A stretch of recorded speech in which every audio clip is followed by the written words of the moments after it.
Hello all, இன்னைக்கு வீடியோவில் நம்ம பார்க்க போகிறது Fermat's theorem. So your next question in unit 3 கிரிப்டோகிராஃபியில் உங்களுக்கு அடுத்து இருக்கிற கான்செப்ட் வந்துட்டு Fermat theorem, state and prove Fermat's theorem. So இதில் வந்துட்டு நம்ம பார்க்க போகிறது the statement of Fermat theorem and அது எப்படி நம்ம ப்ரூவ் பண்ணுறோன்றது தான் பார்க்க போகிறோம்.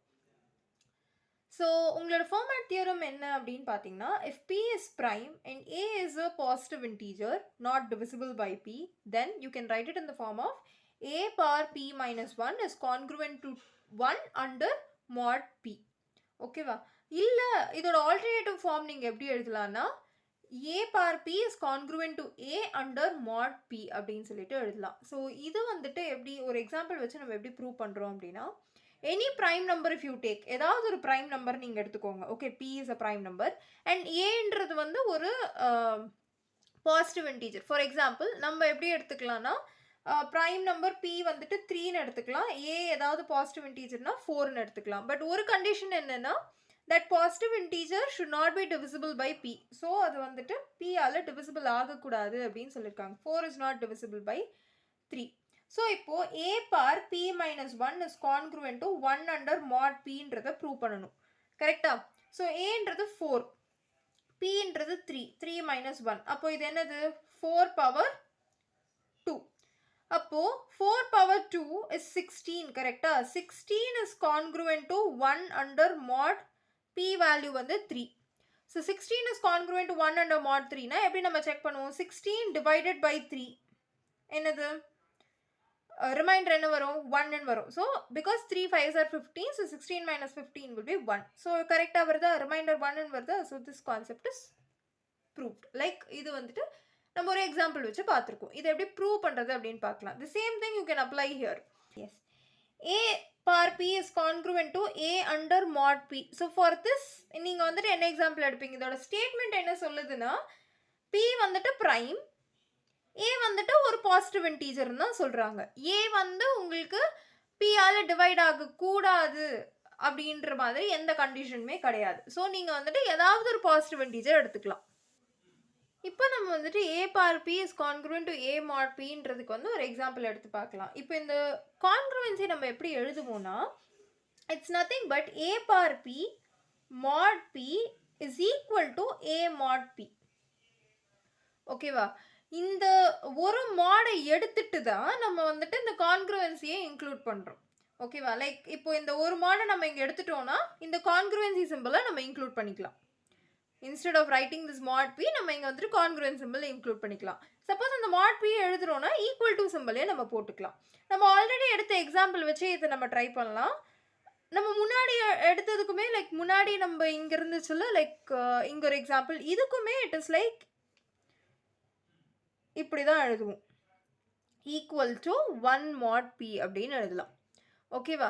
ஸோ அந்த mod p எடுத்துட்டு தான் கான்க்ருவென்சி சிம்பிள் போட்டிருக்கோம். ஸோ இப்போ வந்துட்டு இந்த சேம் எக்ஸாம்பிள் p வந்துட்டு 3, a வந்துட்டு 4 அப்படின்னு சொல்லிட்டு எடுத்துக்கலாம். இப்போ இந்த ரைட் ஹேண்ட் சைடும் இந்த லெஃப்ட் ஹேண்ட் சைடும் சேமான்றதை செக் பண்ணிக்கலாம். a பார் p அப்படின்னா 4 பார் 3 mod 3. அப்போ 64 mod 3. 64 வந்துட்டு 3ஆல் நீங்கள் டிவைட் பண்ணீங்க அப்படின்னும் போது யூல் கெட் 21, நியர்லி 21 கோஷன்ட் வரும். கரெக்டாக? So 21 3 into 21 is 63. அப்போ 64 63 மைனஸ் பண்ணால் உங்களுக்கு ரிமைண்டர் 1. ஸோ இந்த பக்கம் 1 வந்துருச்சு. இது பார்த்தோன்னா 4 mod 3. 4 mod 3 அதை நம்ம பண்ணாலுமே ரிமைண்டர் 1. ஸோ நம்மளோட LHஸும் 1, நம்மளோட RHஸும் 1. So this is also same. So இப்படி தான் ஒரு எக்ஸாம்பிள் வச்சு நம்ம இதை ப்ரூவ் பண்ணுறோம். பட் நம்ம இதை எப்படி ப்ரூஃபாக எழுதுறது அப்படின்றத பார்ப்போம். ஃபர்ஸ்ட் ஸ்டெப் என்ன அப்படின்னு நீங்கள் பார்த்தீங்கன்னா, consider a set of positive integers which are less than p. அப்போ p-யை விட கம்மியாக இருக்கிற ஒரு செட் ஆஃப் பாசிட்டிவ் இன்டீஜர்ஸ் எடுத்துக்கணும். அப்போ அந்த பாசிட்டிவ் இன்டீஜர்ஸ் எதுலேருந்து ஸ்டார்ட் ஆகும்? பாசிட்டிவ் இன்டீஜர்ஸ் ஆர் 1லேருந்து ஸ்டார்ட் ஆகும். ஸோ 1லேருந்து எல்லா வேல்யூஸும் நீங்கள் எடுத்துட்டு p-யை விட கம்மியாக இருக்கணும் அப்படின்னா p நீங்கள் இன்க்ளூட் பண்ணக்கூடாது. அப்போ எந்த வேல்யூ வரைக்கும் நம்ம எடுக்கலாம்? p மைனஸ் 1ன்ற வேல்யூ வரைக்கும் எடுத்துக்கலாம். ஓகேவா? அடுத்த ஸ்டெப் என்னன்னா, multiply each element by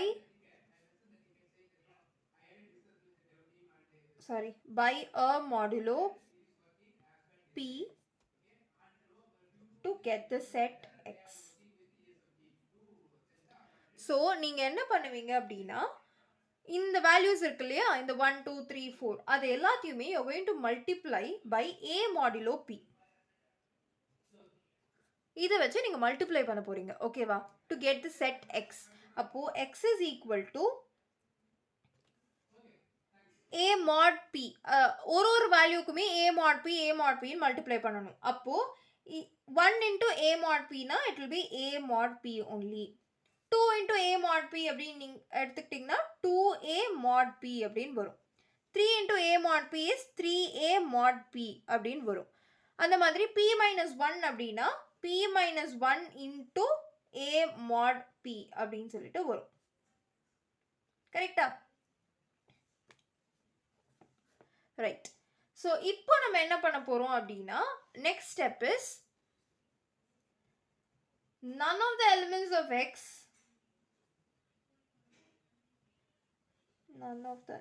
of x is equal to 0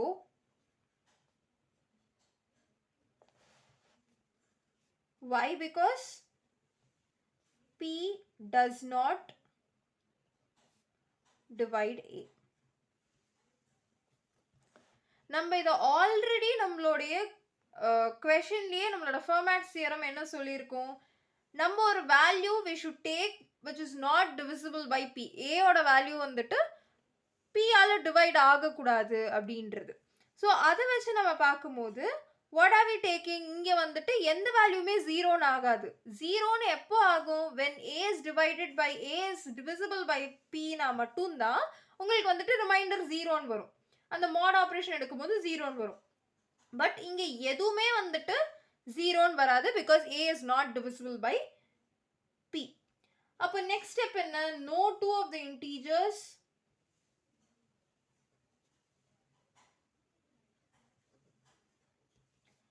in x are equal.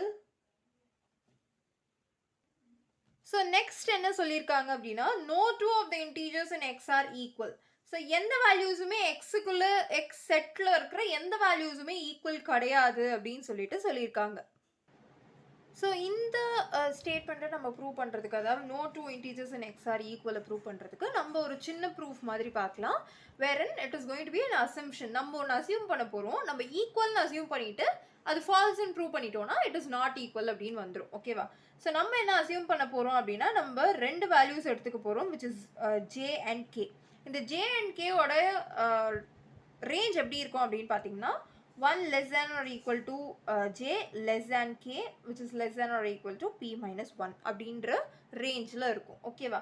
So இந்த j times a is congruent to k times a mod p அப்படின்னு சொல்லிட்டு நம்ம எடுத்துருக்கோம். ஓகேவா?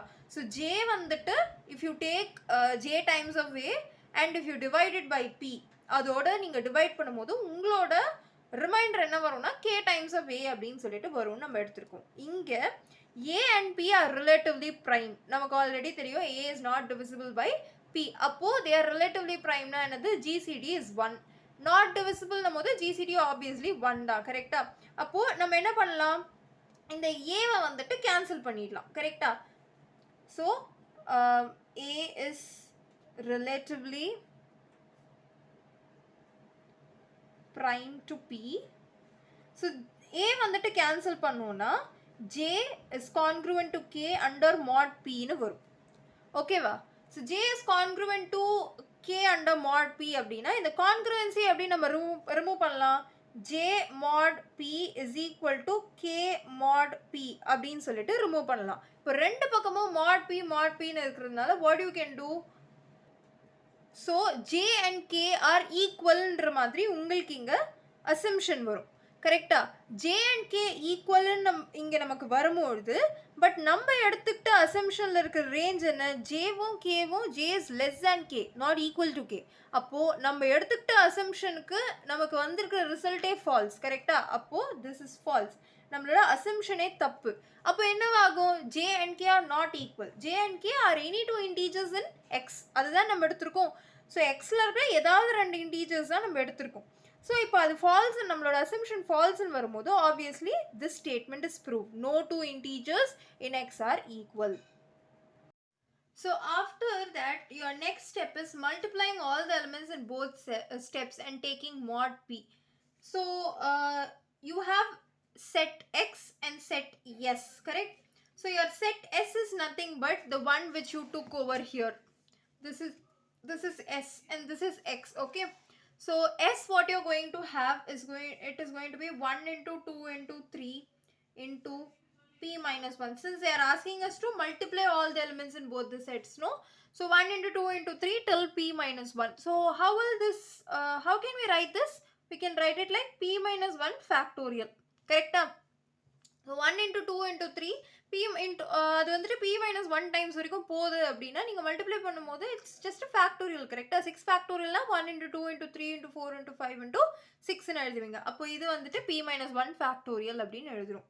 ஓகே, அண்ட் எக்ஸ் என்னவா இருக்கு? X is a mod p into 2a mod p into 3a mod p till எது வரைக்கும் நம்ம பண்ணுறோம்?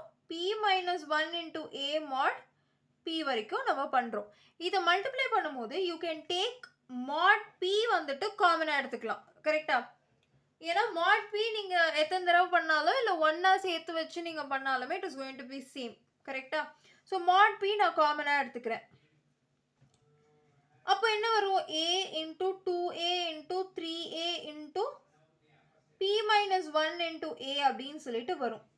இப்போ இதை நான் எப்படி எழுதலாம்? நான் ஏவை எப்படி காமனாக எடுக்கணும்? சப்போஸ் அடிஷனில் நான் காமனாக எடுக்கிறேன் a + 2a + 3a + 4a அப்படின்னா ஏவை நான் காமனாக எடுத்துட்டு 1 + 2 + 3ன்னு எழுதலாம், கரெக்டாக? 1 + 2 + 3 + 4ன்னு எழுதலாம். பட் இது மல்டிப்ளிகேஷனில் இருக்கிறத நம்ம எப்படி எடுக்கணும்? பவர்ஸில் எழுதிக்கலாம், கரெக்டா? a பவர் எது வரைக்கும்? p minus 1 டைம்ஸ் வரைக்கும் எழுதலாம், கரெக்டா? இது எப்படி நான் வந்துட்டு like I will give you an example. இப்போ வந்து உங்களுக்கு ஏன்றதுக்கு வந்துட்டு யூ டேக் இட் லைக் 2ன்னு வச்சுக்கோங்க, ஓகேவா? அப்போ 2, 2 into 2 3 into 2 till some value. இதிலிருந்து நான் வந்துட்டு 2 காமனாக எடுக்கணும் அப்படின்னா இப்போ நான் இது என்னென்னு எழுதலாம்? 2 4 6 இதில் இருந்துட்டு நான் 2 காமனாக எடுத்தேன் அப்படின்னா எனக்கு 1 2 3 வருமா?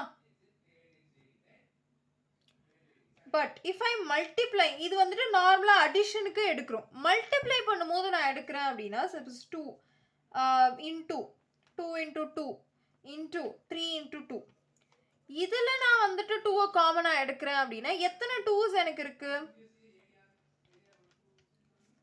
இதை நான் காமனாக எடுக்கணும், இதை எடுக்கணும், இதை எடுக்கணும். 3 2 நான் வந்துட்டு காமனாக எடுக்கணும். அப்போது நான் எப்படி எடுக்கலாம்? 2 பவர் 3.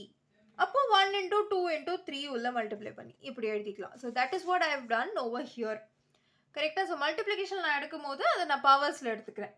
அடுத்து உள்ள நான் வந்துட்டு என்ன எழுதலாம்? ஃபர்ஸ்ட் வந்து 1 2 3 till p minus 1 வெல்ல mod p. இப்போ இது என்னது? ஆக்சுவலி எஸ் உடைய செட்டு தானே, எஸ்ல நம்ம பார்த்தது தானே. அப்போ நம்ம அது என்னன்னு எழுதலாம்? p minus 1 ஃபேக்டோரியல்னு எழுதிக்கலாம். இப்போ நீங்க நல்லா நோட் பண்ணீங்க அப்படின்னா உங்களோட எக்ஸ் எப்படி இருக்கு? எஸ் மாட் பி அந்த ரேஞ்சில் தானே இருக்கு. கூட வந்துட்டு உங்களுக்கு a பார் p minus 1ன்றது இருக்கும். இட்ஸ் ஜஸ்ட் அ ரீஅரேஞ்ச்மெண்ட் மாதிரி தான் இருக்கு, கரெக்ட்? எஸ்ன்றது நீங்கள் வந்துட்டு இங்கே சொல்லியிருந்தோம்ல multiply all the elements in both sides and take mod பின்னு சொல்லியிருந்தோம்ல, அந்த மாட் பி நீங்கள் இந்த எஸ்ஸுக்கு தான் எடுக்க போகிறீங்க. இப்போ இது ரெண்டுத்தையும் நம்ம வந்துட்டு ஈக்குவேட் பண்ண போகிறோம். லைக் எக்ஸ் இஸ் இந்த form of S mod P. அப்போது எக்ஸ்ன்றது வந்துட்டு கான்க்ருவன்சி கூட இன்க்ளூட் பண்ணிக்கோங்க, ஓகே? நான் இப்போதைக்கு இன்க்ளூட் பண்ணல, ஈக்குவல் டுவே வச்சுப்போம். எக்ஸ்ன்றது என்னது? a power p minus 1 p minus 1 factorial mod p is equal to p minus 1 factorial mod p. இப்போ இந்த கான்க்ருவன்சி நான் இப்போ இந்த கான்க்ருவன்சியா மாற்றணும் அப்படின்னா இந்த mod p எடுத்துட்டு கான்க்ருவன்சியா மாற்றிக்கிறேன்.